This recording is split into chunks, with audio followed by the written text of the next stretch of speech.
tenemos la palabra profética más segura. Ese es el título de nuestra reflexión bíblica de esta mañana. Hubo un tiempo, mis queridos hermanos y hermanas, en la historia, especialmente como en la Edad Media, principalmente diríamos, en que la Biblia solo la podían leer los sacerdotes católicos y la jerarquía. El pueblo pobre y sencillo, el pueblo de base, no era estimulado a leerla, solamente a oírla a través del sermón del sacerdote o la lectura en la misa.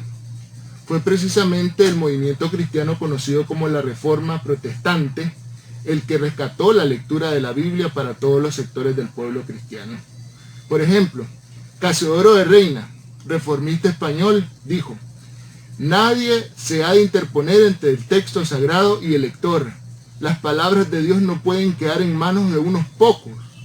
Así que durante más de 10 años y con mucho sacrificio, tradujo la Biblia completa al castellano. Decimos la Biblia completa porque mucha gente me dice: hermano Eugenio, pero había traducciones anteriores. Sí, pero pequeñas porciones de la palabra del Señor al castellano. Esta fue una traducción completa y, como usted decía, de los idiomas originales.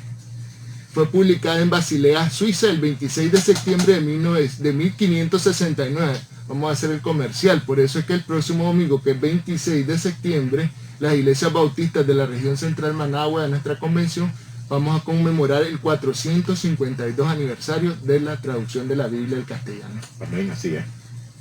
El versículo 19 comienza diciendo: tenemos también la palabra profética más segura. Cuando el apóstol Pedro usó el adjetivo profética, aludió a la totalidad de la palabra de Dios, porque habló de las sagradas escrituras como habiendo sido pronunciadas por Dios. Los escritores, claro, expresaron sus propios sentimientos, pensamientos. No obstante, Dios pudo transmitir su voluntad y palabras completas por medio de los hombres que escribieron las sagradas escrituras. Esto es lo que la convierte en un libro que es un resultado de un milagro. Mucha gente piensa: si yo pudiera haber estado con el apóstol Pedro, si pudiera haber visto lo que él vio. Estimado oyente y hermano que nos están viendo en el Facebook, usted tiene algo mejor. Usted tiene la palabra de Dios que le hablará directamente si usted abre su corazón y permite que ella le hable. La palabra de Dios es superior a la experiencia de ver y de oír. Amén. Nuestro principio bíblico número 3, reverendo. El libre examen de las Escrituras expresa que todo miembro del pueblo de Dios tiene libertad para leer, estudiar e interpretar sanamente la Escritura Sagrada. En este texto bíblico que leíamos, la palabra como una antorcha que alumbra el lugar oscuro. La palabra de Dios es una luz, es una lámpara, es una fuente de luz, como el sol en el cielo. Así como el sol expande su luz lanzándola al universo, la palabra de Dios emite una luz, un poder. Es el único elemento tangible y sobrenatural que tenemos hoy en el mundo. La palabra de Dios es el único milagro físico que tenemos de Dios en esta hora en la que vivimos. Y permanecerá ¿hasta cuándo? Hasta que Jesús venga. Hasta que el día amanezca y el lucero de la mañana salga en vuestros corazones. En el libro de Apocalipsis capítulo 22, versículo 16, Jesús fue llamado la estrella brillante de la mañana hasta que Él venga. Su palabra opera por todo el mundo con el propósito de apartar a los hombres del sistema de valores del mundo y de colocarlos en los brazos de Dios. Hace tiempo que ya pasamos esa etapa, reverendo, en la que queríamos tener pruebas sobre la veracidad de la Biblia. Y dependíamos de que vinieran los arqueólogos y comprobaran la historicidad con nuevos descubrimientos. Pero llegó el momento en que fuimos conscientes de que no necesitábamos esas pruebas porque el Espíritu de Dios mismo comenzó a convertir la palabra de Dios en una realidad en nuestras vidas. El apóstol Pedro dijo: ninguna profecía de la Escritura es de interpretación privada, o como traduce otra versión, ninguna profecía de la Escritura es asunto de interpretación personal. Lo que él estaba diciendo, mis queridos hermanos y hermanas, es que ninguna profecía de la Escritura tiene que ser interpretada aparte de otras referencias que existen sobre el mismo tema. No podemos interpretar la Biblia a nuestro gusto y antojo. Es cierto que todos los cristianos tenemos el libre acceso a la lectura y estudio de la Biblia, como dice nuestro principio número 3, pero debemos interpretarla según las reglas de una sana hermenéutica o interpretación bíblica. Algunas sugerencias, hermanos, para los que anotan. 1.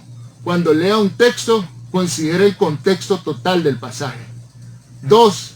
Tratar de comprender la mentalidad de las personas, circunstancias de la época del pasaje. 3. Determinar lo que significa cada palabra o frase. 4. Considerar el tipo de literatura en que está escrito el pasaje, ya sea poesía, narración, biografía, etc. 5. Interpretar cada pasaje armonizándolo con la revelación divina completa de la Biblia entera. Ninguna interpretación que contradiga el sentido general de la Escritura puede ser tomada como fiel y ampararse en este principio. El Espíritu Santo que inspiró la Escritura nunca iluminará una interpretación hoy que contradiga el sentido del texto.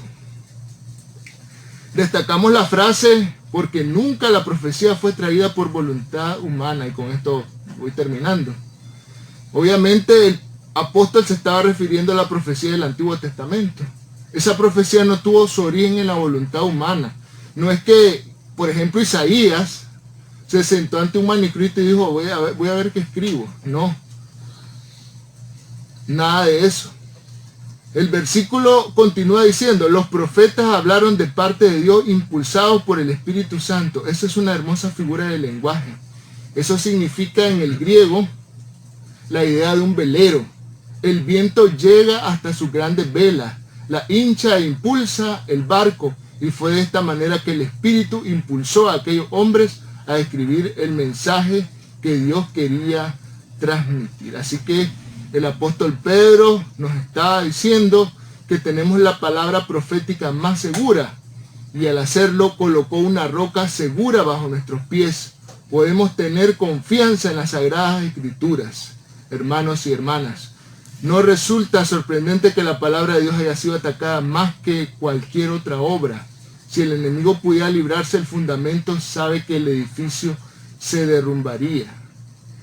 Es una pura necesidad que un predicador se ponga en pie ante el púlpito para predicar un mensaje en el cual pretenda demostrar que la Biblia no es la palabra de Dios.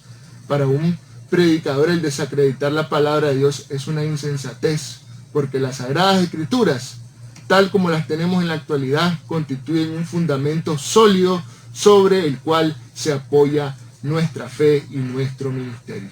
Amén. Amén.